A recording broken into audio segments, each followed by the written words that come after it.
Bonjour et bienvenue à tous dans cette petite vidéo. Le tour est passé pas loin de chez moi, donc c'était l'occasion d'y aller lors de la 20e étape qui reliait Embrun à Salon. Donc comme chaque Français qui chaque mois de juillet va voir le tour, moi c'est la même chose. J'y suis allé à vélo et comme ça on va pouvoir découvrir les paysages de Provence et parler un petit peu du tour.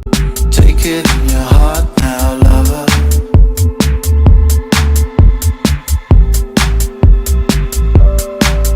En ce qui concerne le Tour de France, donc c'est une épreuve qui a été créée en 1903 par Henri Desgranges, qui était alors patron du journal L'Auto.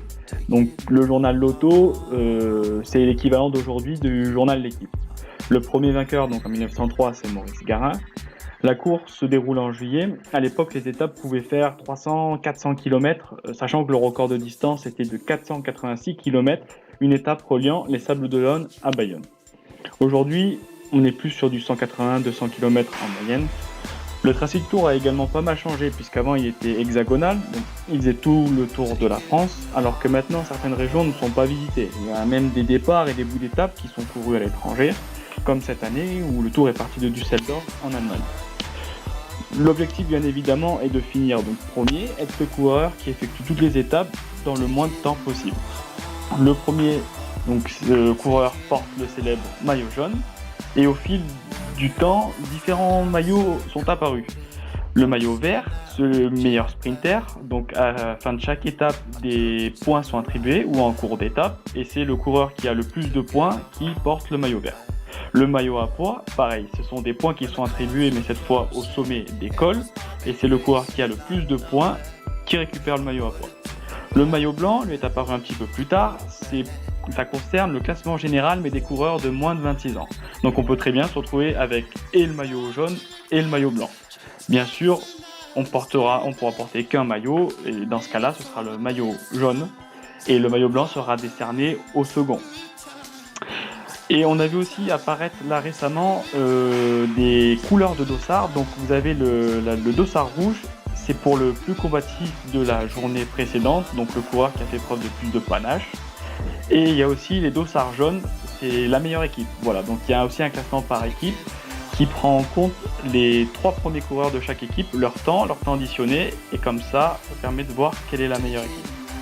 Voilà, pour finir, donc avec ce bref aperçu du tour, je ne peux pas vous quitter sans évoquer les figures emblématiques du Tour de France. Donc bien sûr, il y a les 4 plus grands, ceux qui ont gagné 5 fois l'épreuve, qui sont Jacques Anquetil, Eddy Merckx, Bernard Hinault et Miguel Indurain. Je ne peux ne pas aussi réévoquer Maurice Garin, le premier vainqueur, mais aussi Poulidor, qui a fini souvent deuxième, troisième, qui n'a jamais porté le maillot jaune, malgré tout cela. Il y a aussi Eric Zabel, donc celui qui a gagné le plus de maillots verts 7 fois, Richard Virenque, le plus de maillots à pois 6 fois, et aujourd'hui on retrouve des stars comme Froome, Peter Sagan ou Alberto Contador. Ça y est, nous sommes arrivés, il y a un monde fou, je peux malheureusement pas circuler parce que la route est vraiment fermée, je suis arrivé un peu tard, d'habitude on peut encore passer à travers du tracé, mais là c'est pas possible. Allez, maintenant on attend la caravane.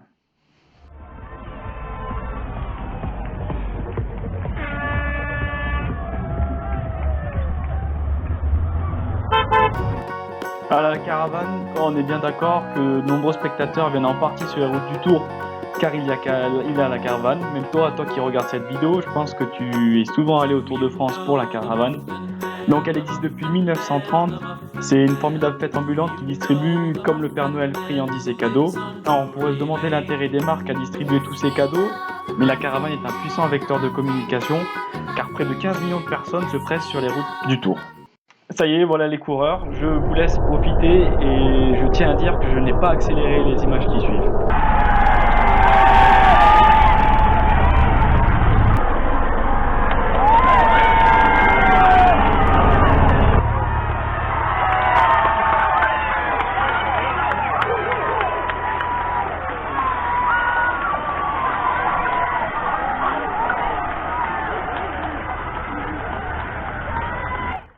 Bon, tout le monde, c'est déjà fini, donc c'est Boisson-Hagen qui a gagné cette étape. Moi, je vous retrouve dans une prochaine vidéo et n'hésitez pas à me laisser des commentaires, des critiques constructives pour que je m'améliore. Voilà, ciao tout le monde!